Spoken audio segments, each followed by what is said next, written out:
이렇게 보니까 하이데거의 사상적 전환은 단순히 철학적으로 다르게 전개한 수준이 아니라는 것을 아시겠죠? 그는 존재를 개념으로 소유하려는 시도를 거부하고 존재 자체에 안녕하십니까? 저번 영상에서는 존재와 시간이라는 하이데거의 저작을 살펴보았는데요. 특히 존재와 시간은 하이데거의 전기 작품이라고 칭해집니다. 세계대전 즈음을 기준으로 그의 후기 작품들도 존재하는데요. 한 사람에게 사상적으로 전기와 후기가 나뉘어진다고 하는 것은 전혀 다른 관점에서 작업을 수행했다는 것 아니겠습니까?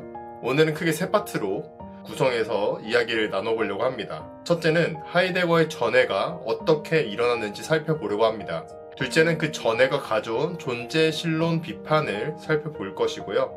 마지막으로는 정리하면서 하이데거가 신학이나 철학에 기여한 바가 무엇인지 한번 살펴보려고 합니다.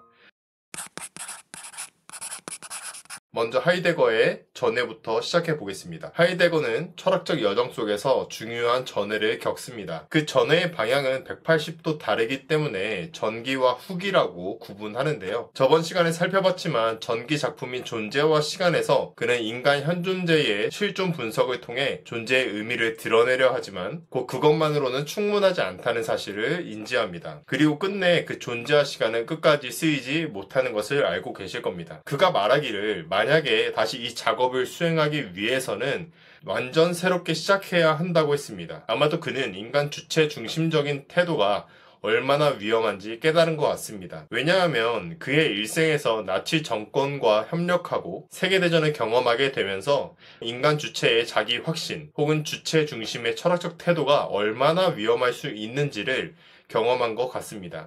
그래서 하이데거는 존재를 인간 중심적으로 사유하기를 멈추었습니다. 그는 존재를 역사의 흐름 속에서 스스로 드러나고 숨는 어떤 사건으로 이해해야 한다고 생각한 것 같습니다. 그래서인지 전해 이후 하이데거는 존재를 고정된 개념이나 본질이 아니라 사건으로 곧 은폐와 드러남이 교차하는 신비한 흐름으로 이해하게 됩니다. 이러한 변화에 따라 하이데거는 인간을 자기 안에 갇힌 주체가 아니라 탈존, 곧 자기 자신을 넘어서 존재의 빛에 열려있는 존재자라고 말했습니다. 그런데 그 존재의 빛은 언제 드러나고 감추어지는 걸까요? 그것은 하늘과 땅, 죽을 자와 신적인 사자들이라는 네 가지 차원이 서로 얽힌 장에서 드러나게 됩니다. 이를 하이데거는 사방세계 혹은 사중주라고도 합니다. 즉 인간은 이 네 차원과 함께 이루는 세계 속에 서 있으며 존재는 그 관계적 얽힘 속에서 드러나고 감추어진다는 것입니다. 이렇게 보니까 하이데거의 사상적 전환은 단순히 철학적으로 다르게 전개한 수준이 아니라는 것을 아시겠죠? 그는 존재를 개념으로 소유하려는 시도를 거부하고 존재 자체의 역사에 귀를 기울이려고 했습니다. 이런 점에서 하이데거의 전해는 신학에도 큰 의미를 던집니다. 신학에 적용해보면 하나님은 추상적 개념이나 체계 속의 최고 존재자가 아니라 사건과 계시 속에서 스스로 드러나고 동시에 숨어 계시는 분이라고 할 수 있겠습니다. 이런 하이데거의 전해는 곧 존재신론 비판으로 이어집니다. 전통 형이상학은 하나님을 존재자 중 최고 존재자로 환원하는 경향이 있었습니다. 예컨대 모든 존재의 제일 원인으로서의 신, 가장 완전한 주체로서의 신 같은 개념들이 그렇습니다. 겉으로는 하나님을 존재적으로 잘 정의해서 말하는 것 같지만 하나님을 가장 탁월한 존재자라는 범주 속에 가두어 버린 셈입니다. 하이데거가 보기엔 이건 또 다른 존재 망각입니다. 존재 자체를 물어야 하는데 결국 언제나 물어지는 것은 존재자였으니까요. 신학도 마찬가지로 하나님의 존재를 물어야 하는데 하나님마저도 존재자 중 가장 뛰어난 존재자로 바꾸어 사유했다는 것이죠. 이 문제는 단순히 과거 철학의 문제가 아니라 오늘날 교회의 현실에도 여전히 남아있는 것 같습니다. 제가 두 가지 예를 들어볼게요. 하나는 하나님을 어떤 타고난 주체로 이해할 때 하나님은 주체로 축소됩니다. 하나님은 인간과 같은 분인가요? 예를 들어 질투하시는 분이거나 감동하시는 분이거나 복을 주시는 분이거나 저주를 주시는 분인가요? 그렇다면 자기 마음대로 하는 그리스 로마 신화의 신들과는 어떤 점이 다를까요? 만약 하나님이 인간과 같은 분이라면 신앙생활을 잘하는 사람에게 하나님은 복을 주고 구원을 주실 거고, 신앙생활을 못하는 사람은 저주를 받고 지옥에 가게 될 것입니다. 이게 정당한 것인가요? 그것은 하나님을 너무나 1차원적으로 인간처럼 어떤 주체로 파악하기에 발생하는 문제입니다. 그게 무슨 신앙이고 기독교고 하나님이에요. 그쵸? 잘 아시겠지만 이런 신앙은 기독교 신앙이 아닙니다. 또 하나님이 철학적인 실체라고 보는 것은 어떨까요? 예를 들어서 아리스토텔레스의 부동의 동자처럼 모든 것을 움직일 수 있지만 자신은 움직이지 않는 어떤 실체라고 한다면 하나님은 부동의 동자에 불과하지 않을까요? 하나님이 실체라면 하나님은 돌과도 같은 것은 아닐까요? 그렇다면 하나님은 살아계신 하나님이라고 할 수 있는 걸까요? 그러니까 제 말은 뭐냐면 하나님을 존재자 중 가장 높은 존재자나 제일 원인으로 규정하는 방식은 결국 하나님을 다른 존재자들과 같은 범주 안에 가두고 단지 최고, 제일이라는 성질만 부여한 것이라는 겁니다. 그렇다면 더 이상 하나님은 살아있는 인격적인 신이 아니라 철학적 체계나 범주 안에서나 작용하는 하나의 개념에 불과하게 됩니다. 하이데거는 이러한 1차원적인 사고를 철저히 비판했습니다. 그는 하나님이 개념 속에 갇힌 최고 존재자가 아니라 역사 속 사건과 계시 속에서 드러나고 또 자유롭게 숨어 계시는 분이라고 말한 것입니다. 하나님은 실체도 주체도 그 어떤 존재자도 아니라는 것이죠. 위에서 살펴본 것처럼 그의 존재 신론 비판은 신학 자체의 토대를 뒤흔드는 매우 중요한 문제제기였습니다. 그는 하나님을 실체나 주체로 환원해온 서구 형이상학적 전통을 비판한 것입니다. 그런데 그는 그저 비판가가 아니라 그런 점에서 신학에 오히려 새로운 통찰을 준 신학에 기여한 사람입니다.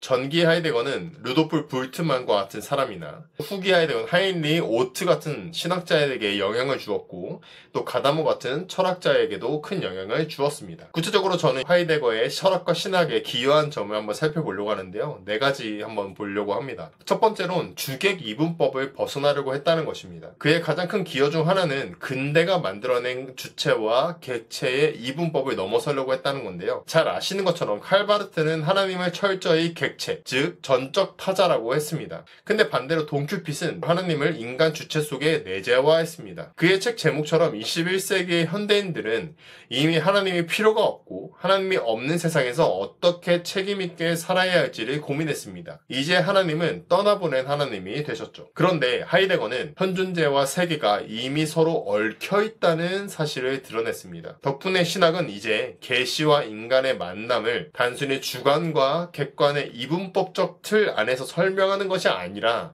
근원적으로 해석해야 한다는 교훈을 얻을 수 있게 된 것입니다. 둘째로 신앙은 더 이상 단순한 교리 이해가 아니라 삶의 결단이고 실존입니다. 특히 하이데거에게 영향을 받은 볼트만은 죽음, 불안, 시간성과 같은 실존 범주를 설교와 캐리그마 해석에 적용했습니다. 지금에서는 설교나 큐티를 통해서 우리 삶의 실천적 적용으로 신앙을 살아내야 한다는 것이 너무나 당연한 건데 지금 우리가 그렇게 적용하고 우리가 당연하게 생각하게 된 것에는 실존 철학과 신학의 영향이 매우 크게 작용하고 있다는 것입니다. 자, 셋째로 그는 존재신론 비판을 통해서 새로운 신학적 통찰을 주었습니다. 하이데거는 하나님을 단순히 객체화하거나 개념화하는 것을 경계했습니다. 아까 설명했던 것처럼 존재는 존재자와 다릅니다. 그런데 우리는 하이데거가 말한 것처럼 너무나 쉽고 편리하게 하나님을 하나의 존재자로 사유합니다. 그게 인간의 어쩌면 한계일지도 모르겠습니다. 다만 우리는 하이데거의 존재신론 비판을 새겨듣고 존재를 기다리는 초연한 내맡김의 태도를 가져야 할 것입니다. 왜냐하면 그 존재는 드러나기도 하고 감춰지기도 하기 때문에 우리가 관측한다고 알 수 있는 것이 아니기 때문입니다. 자, 넷째로 이런 하이데거의 통찰들은 볼트만이나 오트 같은 신학자뿐만 아니라 가다모 같은 철학자에게도 큰 영향을 주었습니다. 가다모는 하이데거의 해석학적 전환을 이어받아 철학적 해석학을 발전시켰습니다. 하이데거는 우리가 이해와 해석이라는 차원에서 언제나 전이해가 작용한다고 말했는데요. 가다모는 이 전이해를 전통이라는 개념으로 바꿔서 과거의 전통과 독자의 전통이 만나 해석학적으로 현재적인 지평이 열리게 된다고 말했습니다. 이를 지평융합이라고 하죠. 또 알랭 바디우의 경우 존재와 사건이라는 책을 썼는데 그가 말하는 사건이 하이데거의 존재가 드러나는 그런 사건은 아닙니다만 하이데거와 바디우 둘 다 존재를 고정된 실체나 본질로 파악하지 않고 사건적 차원에서 이해하려고 했다는 점에서는 같습니다. 그런데 하이데거에게서 사건이라는 것은 존재가 역사 속에서 은폐와 계시로 파악된다는 것이고, 바디우에게서 사건은 구성된 상황 속에서 포착되지 않는 공집합적 요소를 발견해서 개입하고 전혀 새로운 장이 열리는 사건이 발생하게 되는 것입니다. 그리고 그 사건을 통해 드러난 새로운 진리를 살아내는 충실성을 실천해야 한다는 것입니다. 근데 이렇게까지 말하고 나니까 사실 많이 좀 다른 것 같기도 합니다. 정리하자면 하이데거는 신학에 있어서 양날의 검 같은 존재였습니다. 한편으로 그는 근대 신학을 얽매고 있던 주객 이분법을 넘어서게 도와줬고, 불트만이 보여주었듯이 실존적 범주를 신학 안에 끌어들여서 신앙을 실존적 결단으로 새롭게 이해할 수 있는 길을 열어줬습니다. 또한 가다머, 오트, 그리고 나아가 바디우 같은 철학자들도 그의 영향을 받아 자신의 사유를 확장시켰습니다. 근데 바디우는 좀 아닌 것 같아요. 그런데 하이데거의 이러한 기여에도 불구하고 제 생각에는 신학적으로 다시 검토할 부분이 여전히 남아 있습니다. 하이데거 말에 따르면 우리는 그저 죽음을 향한 존재인데요. 우리는 진짜 그런 존재인가요? 또한 현 존재는 마음씀이라는 구조 안에서 세계의 존재라는 독특한 성격을 가지고 있는 존재인데요. 그가 말했던 현 존재의 규정이 충분한지, 그리고 그의 존재 신론 비판이 과연 타당하고 새로운 것인지 더 살펴볼 필요가 있습니다. 다음 영상에서는 이러한 문제들을 더 깊이 다루어 보겠습니다. 오늘 내용이 여러분의 신학적, 철학적 갈증을 해소하는 데 조금이나마 도움이 되었기를 바랍니다. 구독과 알림 설정을 해두시면 이어지는 내용을 바로 만나보실 수 있습니다. 시청해주셔서 감사합니다.